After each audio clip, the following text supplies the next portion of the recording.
Hello, Internet. It is Adam Malik Aaron. Welcome back to my fall 2019 box office predictions. And today we're going to be talking about Countdown. Ugh. We're going to talk about its pros and cons. So let's get right to it. Pros: this is the only horror movie in the market. I mean, technically, Zombieland 2 is a horror movie, but that leans more towards comedy than horror. But Countdown is pure horror, so it's all by itself. So if it fails, don't blame the market, blame the movie. That's what I'd say. And another pro is that this movie could attract young people. Why is that? This is the premise right here. This is a synopsis.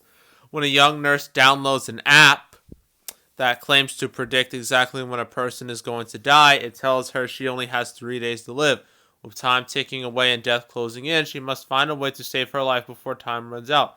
So the gimmick here is that, oh, there's this app, this new app on on your phone. If you download it, it supposedly tells you how long you have until you die.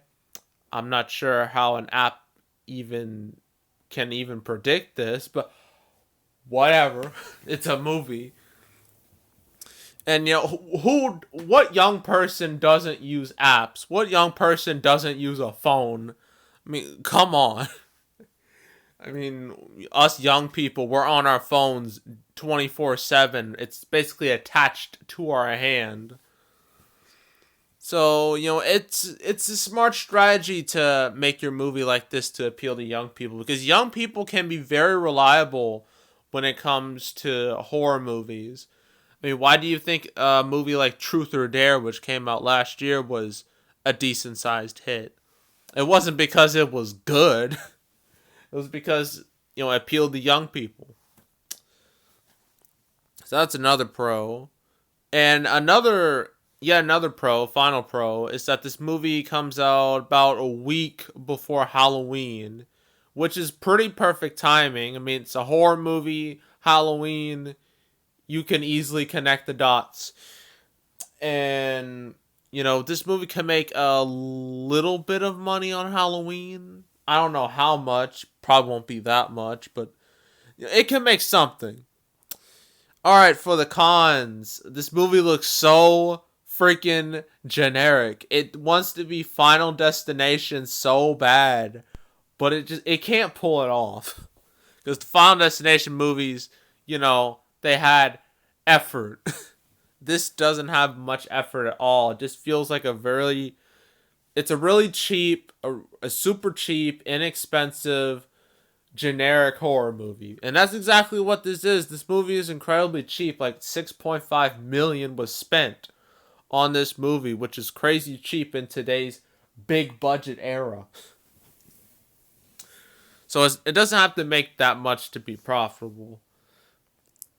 But there's also trying to think what else is going against this movie.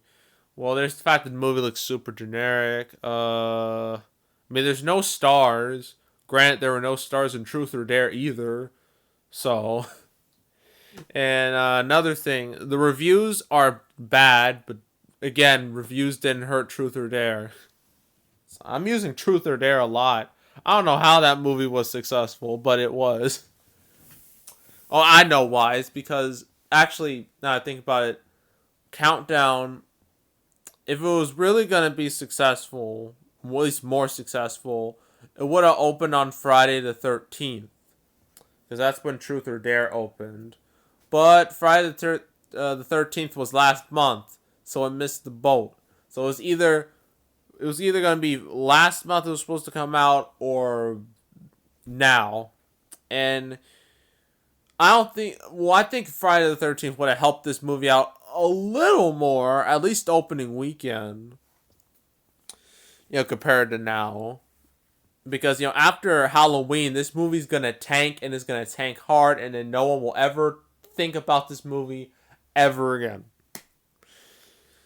So, yeah, this movie's going to have a very short life ahead of it. So, opening weekend, I have to say There is a very off chance this could reach 10 million, but as I said, it's an off chance.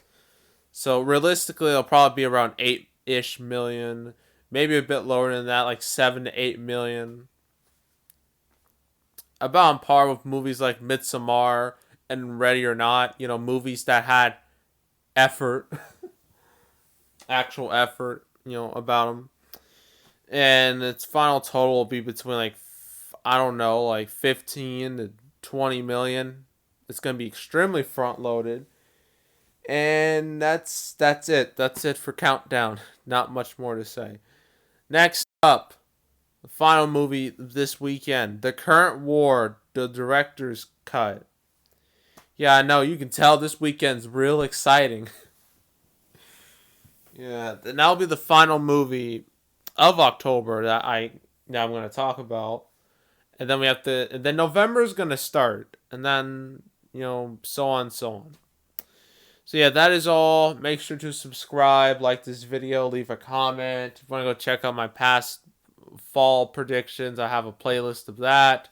I've also a playlist for summer blockbusters, not blockbusters, 2 playlists for those. And because, after the current war, after I do that, once the month is over, I have to do my box office recap of October, and then I got to start the holiday 2019 box office predictions. So, yeah. That is all, and I am out.